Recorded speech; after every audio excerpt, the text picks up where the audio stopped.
Hello, I'm Severn Suzuki speaking for ECHO, the Environmental Children's Organization. We're a group of 12 and 13-year-olds trying to make a difference. Vanessa Seti, Morgan Geisler, Michelle Quigg, and me.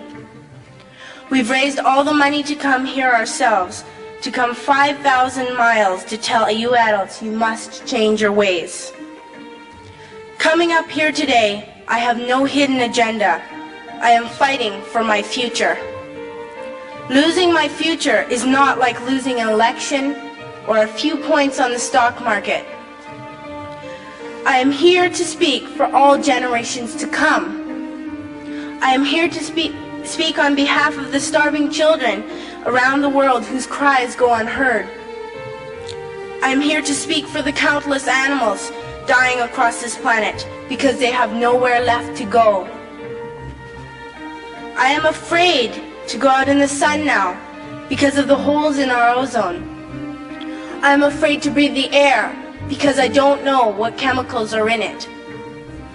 I used to go fishing in Vancouver, my home, with my dad until just a few years ago we found the fish full of cancers.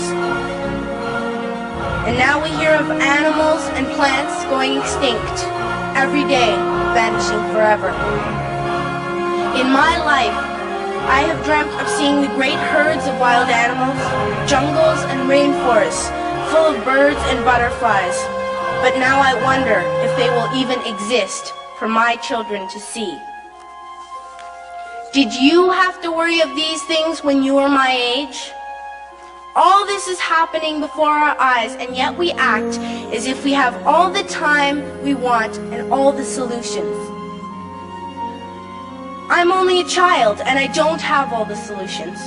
But I want you to realize, neither do you.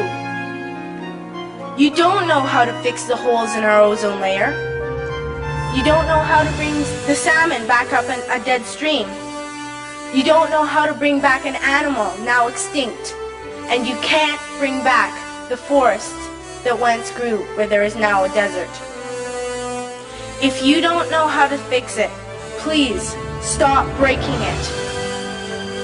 Here, you may be delegates of your government, business people, organizers, reporters, or politicians, but really, your mothers and fathers, sisters and brothers, aunts and uncles, and all of you are someone's child. I'm only a child, yet I know we are all part of a family, 5 billion strong, in fact 30 million species strong, and borders and governments will never change that. I'm only a child, yet I know we are all in this together and should act as one single world towards one single goal. In my anger, I am not blind, and in my fear, I am not afraid of telling the world how I feel. In my country, we make so much waste. We buy and throw away, buy and throw away, buy and throw away, and yet northern countries will not share with the needy. Even when we have more than enough, we are afraid to share. We are afraid to let go of some of our wealth. In Canada, we live the privileged life, with plenty of food, water, and shelter. We have watches, bicycles, computers, and television sets. The list could go on for 2 days. 2 days ago here in Brazil, we were shocked when we spent time with some children living on the streets. This is what one child told us. I wish I was rich. And if I were, I would give all the street children food, clothes, medicines, shelter, and love and affection. If a child on the streets who has nothing is willing to share, why are we who have everything still so greedy? I can't stop thinking that these are children my own age, that it makes a tremendous difference where you are born. That I could be one of those children living in the favelas of Rio. I could be a child starving in Somalia, or a victim of war in the Middle East, or a beggar in India. I am only a child, yet I know if all the money spent on war was spent on finding environmental answers, ending poverty, and finding treaties, what a wonderful place this earth would be. At school, even in kindergarten, you teach us how to behave in the world. You teach us to not to fight with others, to work things out, to respect others, to clean up our mess, not to hurt other creatures, to share, not be greedy.